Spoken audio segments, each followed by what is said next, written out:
What's up mga kabahay? Welcome ulit sa ating panibagong vlog. So nandito tayo ngayon sa Parañaque. Guys, kung familiar kayo, ito yung project natin 3 years ago. So binigyan tayo ng chance ng Espinosa family na makapag-vlog sa kanilang bahay. And thank you so much sir sa opportunity na may vlog po. So guys, mga kabahay, tara!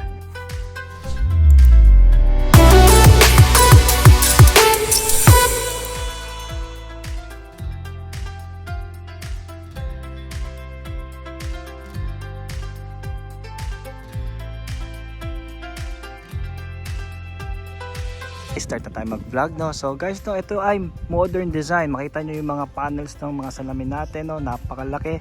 And of course, yung combination na brown and dark gray, tapos may white, no? Tatlong colors lang yung majority dito, pero nag-blend yung ganda ng bahay. Again, no, ito yung pinaka-fence niya. Ginamit natin ay mga vertical slat na 5 boards na pinagdikit-dikit natin, no? Para mas ano siya, mas durable siya sa rain and sa sunlight. Then guys, no, yung sa mga halaman, si client na nagpa-landscape niya na. And dun sa salamin, gumamit tayo ng dark gray UPVCs with tempered glass sa almost lahat ng salamin natin. So guys, tara, pasok tayo. Itong property ay corner lot. Ang advantage again ng corner lot ay dalawa yung face niya. So pwede ka mag-face doon, may face ka rin dito. And of course, yung access natin sa natural light dahil walang bahay dito, walang pwedeng magbahay dito. So tuloy-tuloy yung pasok ng liwanag dito at doon. And ganoon rin yung hangin. So yan ang advantage. Kaya usually pag bibili kayo ng property, expensive talaga ang mga corner lots. So yan yung isang sa magandang character ng property ni client. So we're very happy na nagkaroon tayo ng opportunity na mag-vlog ito dahil for almost 3 years na natin na i-turn over to kay client ay napakaganda pa rin niya. So guys, let's go sa loob. Guys, no, sa glass railings gumamit tayo ng tempered glass, 12mm tempered glass para secured, and at the same time yung visual niya, yung liwanag ay nandun pa rin, maganda pa rin. For the gate, gumamit tayo ng tubular steels, natural na stones, sa pedestrian, ganun din. And dito sa loob guys, gumamit tayo ng artificial grass. So pagpasok pa lang, no, yung elevation, ma-appreciate na rough tile ang ginamit natin, ang ganda. Then may mga ilaw tayo dyan, natural stone, may mga konting plant box tayo dito. And dito sa left side niya, makikita nyo, no, yung access natin outdoor papunta sa dining area and living area. So ito na yung setback niya, no? And artificial glass para less maintenance. Kahit nasa ibang bansa si client, wala masyadong maintenance na kailangang alalahanin dito. So may mga slots tayo dito. And syempre wood accent na tiles dito sa labas. Napakaganda, no? Si interior designer ang pumili niyan. Then main door. And ito yung pinaka fixed glass na magbibigay ng natural light doon sa receiving, later on di-discuss natin. And dito naman sa right side, may PVC panels tayong salamin doon and 2 slot para sa carport natin. Alright guys, samahan niyo ako pumasok sa loob. So syempre, muna tayo dito. And solid door tayo sa main door natin. Then 60 by 120 cm para sa tiles. High gloss yan. So ito yung receiving area. Pagkadating sa bahay, meron kang fixed dito para sa natural light. Then meron tayong accent walls dito na ito ay parang upholstery siya, no? Then may mga 3D panels tayong accent dito sa, no? Pagdating galing sa bahay, of course, upo ka muna. Then dito naman sa left side is may mirror. Siguro pag bago umalis naman. And yung mga lalagyan ng susi, mga wallets, mga pwedeng iwan muna dyan bago ka pumasok sa bahay. Alright? So sa kisame natin, gumamit tayo ng PVC panels na wood accent. Pagpasok sa receiving areas, dito sa may left side, yung mga major spaces. Later on, di-discuss natin yan. Pero dito muna tayo sa right side, yung sa guest room. So check lang natin yung ganda ng guest room area. So ayan, so open natin si light. Wow! Grabe, ang ganda, no? So, dito sa pinaka-flooring is laminated wood ang ginamit natin. Tapos, meron siyang sariling window doon. Ito na yung carport area sa kabila. Split type aircon, matte black na wall accent sa likod na mayroon tayong salamin. And meron tayong accent light sa ilalim. So, magbibigay siya ng hotel vibes, no? Dito sa kabila is may modular cabinets, no? Nalalagyan ng damit, sapatos, etc. High gloss siya, no? Ang ganda. Karoon ng visual effect na malaki yung room din talaga. Actually, malaki to para sa guest room dahil meron pa siyang sariling toilet and bath. So, solid door para doon sa toilet and bath. Again, guys, no? Itong design ng ating pinaka door na solid ay design ni client. Yan siya naghanap ng references na yung may groovings dito, may salamin dito, handle dito, groovings dito. Yan ay pasadyang design natin yan para ma-achieve natin syempre yung gusto ng mga clients natin. Next is, syempre dito na tayo sa toilet and bath. So ma-appreciate nyo, no, dalawang tone lang siya talaga. So isang dark gray doon sa may shower area and light gray. Parehong matte siya or rough finish para kahit magkaroon ng moisture, hindi madudulasan. So si lavatory, quartz na countertop. Imagine, sa toilet na quartz pa tayo. And modular kitchen na meron tayong accent light sa ilalim. Floor drain doon and salamin. So, hello!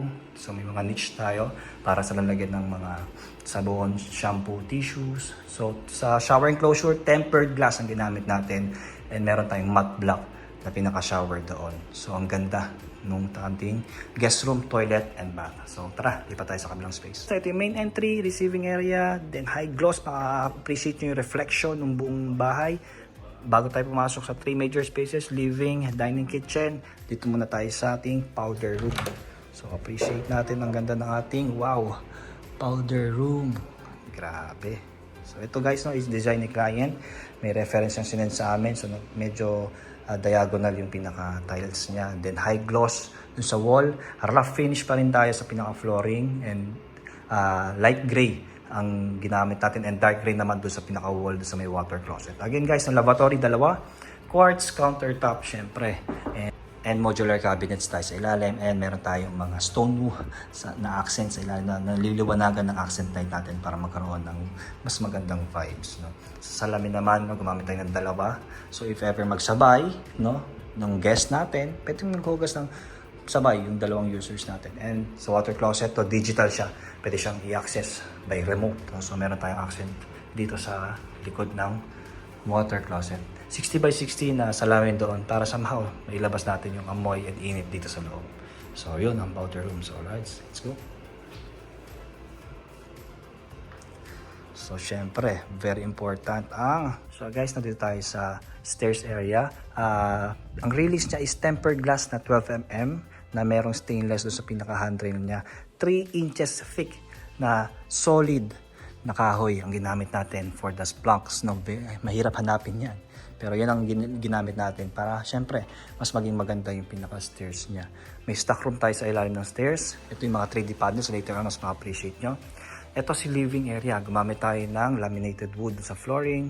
And actually, may mga curtains na yung buong salamin yan. Imagine yung corner window na nakita nyo sa labas kanina. Yan yung buong glass na yan. So dito may glass din tayo. And ito yung chandelier na pinili ni interior designer natin. So may TV tayo. And for the wall accent, no, napansin nyo meron tayong PVC na mahogany wood dun sa likod.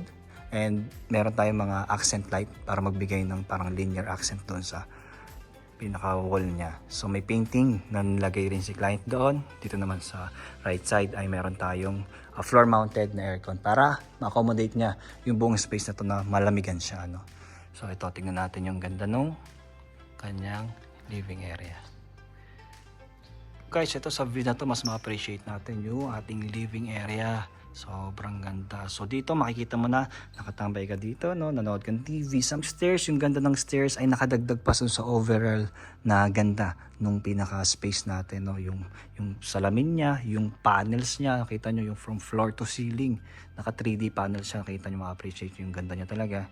And doon sa ilalim ng stairs, no, minakimize na malagyan ng mga plants, artificial grass, stones para magkaroon ng green vibes habang nasa living area ka. So ayan, no. From here makikita nyo yung dalawang spaces such as yung kitchen and yung dining. Yung another lanay space dun sa kabila ay makikita nyo rin, ma-appreciate rin natin. So let's go. Again, no guys, gumamit tayo ng UPVC dark gray para sa mga frames ng ating mga sliding. Tempered glass na rin siya at the same time. Doon sa kisame naman gumamit tayo ng parang same din sa living area na PVC panels na mahogany wood yung kulay. And nilagyan natin ng mga LED strip lights para mas maging maganda siya. Ano. And sa dining table, center na lighting dito. And from here, ma-appreciate natin yung ating kitchen area. No, dito sa dining area guys, no, may access outdoor doon, sliding door. Dito sa kabila, sa lanay naman, may access din tayo. So tara, silipin muna natin yung outdoor bago tayo lumipat sa kitchen. Sa dining area, labas muna tayo sa lanay. Siyempre sa lanay, gumamit tayo ng rough finish na pinaka-flooring para hindi madulas. Natural stones, no? Bato talaga siya na ginamit natin accent dun sa kabilang side ng fence. And vertical slats, ito yung mga pinagdikit-dikit natin na mga FISM boards 1/2 para mag-create tayo ng ano. Bakit FISM board? Dahil mas durable siya. Kahit ma-expose siya sa ulan, araw, walang problema, no? And syempre, dito tayo sa pinaka setback area dun sa my corner, no? Ito yung living area natin kanina. So salamin, nakita nyo, no, from floor hanggang dun sa ilalim ng biga ay talagang salamin siya. So yung access ng liwanag napakaganda. So ito yung corner window niya, no? Appreciate natin yung ganda ng fence. And syempre, dito sa pinakalanay yung artificial grass niya, green na green. And ayun yung vibes niya, yung less maintenance din kasi siya. So tara, tingnan natin naman yung sa corner window. Hanggang taas siya salamin, no? So if ever i-open si curtain, yung natural light sa loob, sobrang liwanag talaga niya. And diretso naman tayo dito sa kabilang side. Siyempre, meron tayong access dito sa pinaka main entrance. Ito yung setback niya naman sa harap. So ayan, balik na tayo sa kitchen area.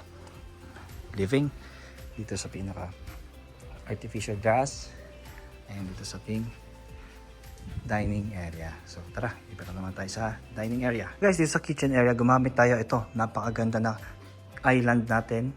Is waterfall na countertop na quartz stone. Ang ganda, no? So may mga stools tayo dito. Then high gloss na acrylic finish dun sa upper cabinets natin. Sa lower naman, no, medyo matte na beige color na wood lang din.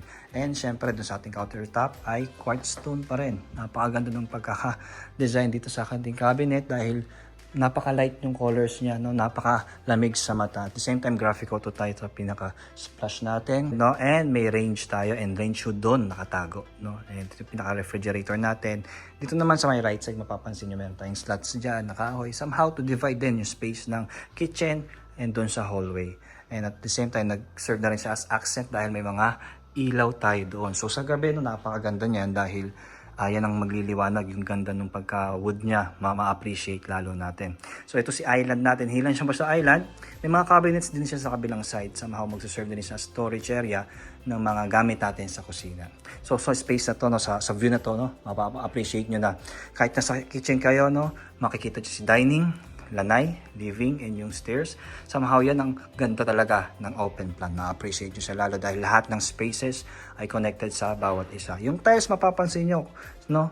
Tuloy-tuloy lang hanggang dito sa kusina para ma-maintain natin yung pagiging uniform niya at yung simplicity niya nandun pa rin. So yung liwanag, kahit nakasara pa yung curtain doon sa living area, maliwanag na siya kagad dito sa loob pa lang. Na to, imagine this is almost 3 years ago pa pero na-maintain, maganda pa rin yung quality ng pagkakagawa natin sa bahay. Again guys, no, lipat naman na tayo sa second floor. So again, dining, lanay number 1, lanay number 2 ni dining area, sliding, living area, stairs, storage dun sa ilalim, okay, then 3 inches thick na solid planks dito sa stairs natin. Then pag-akyat natin, glass, sobrang laki. Then dito sa first landing, ito yung view natin. And ito yung pinaka chandelier natin. And akyat tayo. At magsaserve as family area. For now, wala pa nilalagay si client, no? Same tiles din na ginamit sa baba na 60 by 120 cm tiles. So ito yung view niya galing dito sa second floor. So stairs, ganda, no? So sarado lang si curtain pero full glass siya. Same din tayo yung ginamit dito sa ating ceiling na panels na mahogany yung color niya. And white lang yung sa palibot niya para magkaroon ng emphasis dun sa pinaka ceiling niya. And ito yung siya sandali area. Sa kabilang side, ito yung ma-appreciate nyo yung pinaka 3D panels niya.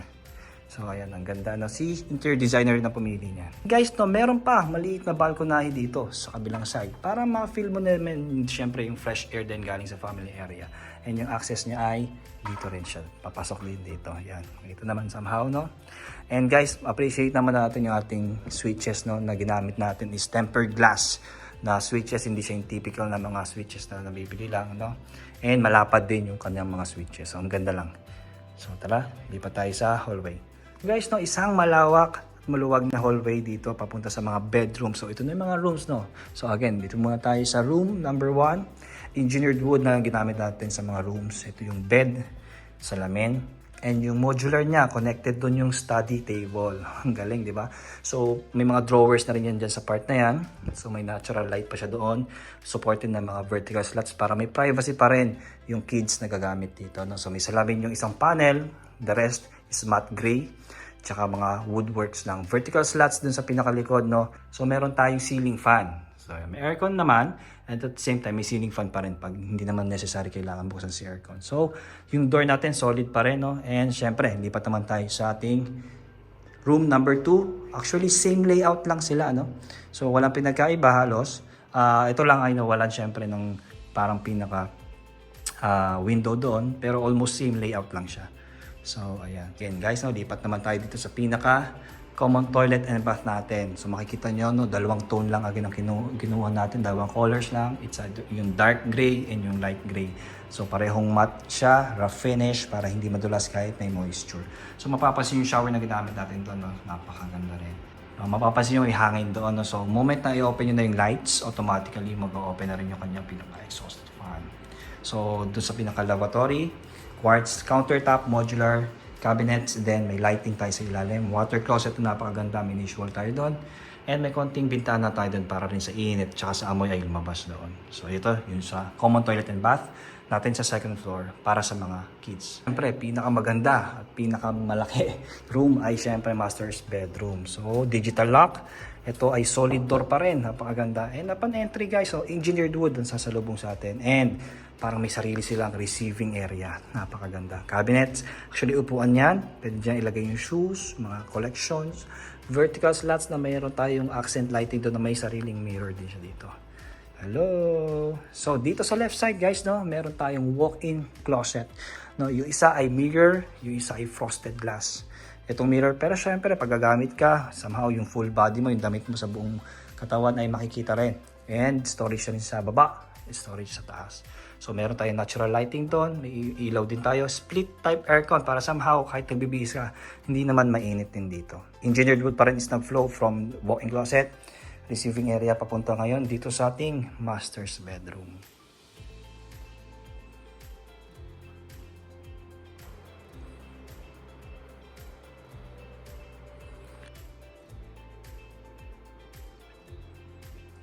So guys, sa master's bedroom, same switches pa rin. Tempered glass na mga switches. And makikita nyo may study table dito. Yung headboard ng master's bedroom doon sa kabila, nagkaroon pa ng enough space dito para maging pinaka-study area niya ni client. No? So meron na tayong mga abang na outlets dito. So computer, PC, laptops, pwede mag-work dito. May workstation, may refrigerator din na maliit doon for drinks. And ito yung pinaka-master's bedroom. Engineered wood pa rin, nag-flow hanggang doon sa dulo. Yung pinaka-accent wall ni master's bedroom ay may TV, matte gray na mga stoneworks na mga matte gray na mga tiles doon, vertical slat, may accent light din tayo doon sa taas, and may cabinets tayo somehow dito sa may left side, lalagyan ng mga pictures, collections, at kung ano-ano pa. Yung curtain na yan, yung may mga curtain area na yan ay yung access naman natin sa master's balcony. Later on, di-discuss natin. So may mga drop lights tayo dito. So simpleng-simple lang din siya. Napakaganda talaga ng master's bedroom. Meron tayong split type aircon doon na pwede magbigay ng lamig dito sa pinaka-master's bedroom. And sa likod ng lahat ng ito ay syempre yung ating master's toilet and bath. So meron tayong sliding door dito to separate yung spaces na ito. And tara, pasok na tayo sa master's toilet and bath. Syempre, pinakamaganda dapat ang master's. So dito sa right side, ma-appreciate yung corner na shower enclosure. Imagine that, pakaganda. Tapos yung pinakamahal, syempre na shower, nandyan. And water closet, nandito rin. Yung pinaka-access natin sa water closet. And sa lavatory naman guys, no, may dalawa tayo dito. Guys, so dalawa yung lavatory natin dito. So again, quartz countertop tayo and modular cabinet sa ilalim. And meron tayong accent light doon. So ito yung napakalaking mirror no, sa lamin para somehow, dalawa man nung gumamit, nakaka-access pa rin, diba? Dito naman sa left side is makikita nyo yung may mga bato pa na design dito si client. Napakaganda. And yung tub mismo, nasa gitna. May niche wall doon, siguro lalagyan na yan. Orasan, mga artificial plants, no? Or mga sabon and shampoos. Sa wall naman, gumamit tayo ng 60 by 60 high gloss na mga tiles, no? So, meron tayong dalawang access sa salamin para somehow yung init, yung amoy is mailabas natin siya time to time. Same din sa ibang toilet and bath. Once na inopen na si ilaw, automatically bubukas na rin si exhaust fan. So yun, naririnig nyo siguro somehow. So again, no, napakaganda ng ating toilet and bath. Punta naman tayo ngayon sa master's balcony. So ito yung access sa master's balcony. Siyempre, UPVC door, napaka-solid itong pintuan na to. Dark gray.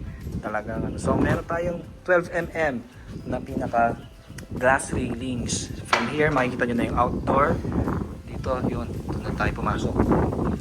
Doon na tayo pumasok, no. Ito yung pinaka main entry. Somehow, si client from masters, pwede niyang isilipin kasi nung bisita, sino kumakatok, no?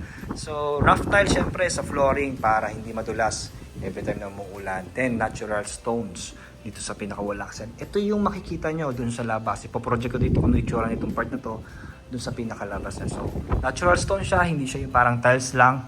Bato talaga siya nakinat, no? So, yan, napakaganda. Guys, pasensya na sa isang mabilisang vlog ulit dito sa Parañaque City. And big shoutout syempre sa Espinosa family for giving us an opportunity na makapag-vlog ulit dito sa kanilang bahay. After almost 3 years, nakita naman natin, no, kahit matagal na yung bahay, talagang maayos at maganda pa rin. Sir, thank you so much po ulit sa inyong pag-allow sa amin dito sa inyong bahay. Praying po sir and ma'am sa safety nyo po dyan sa Dubai. So thank you so much guys for watching, and sa mga clients natin na gusto mag-inquire, magpagawa ng dream house nila, yung tamang time para kontakin nyo si Novcon sa mga dream house niyo. So ililink ko sa baba yung contacts ng mga branches natin. More than happy na maging part ng inyong dream house. So contact us, nandito lang kami para sa mga dream houses ninyo. So thank you so much mga kabay, sana may natutunan kayo. See you sa next vlog natin. Bye bye!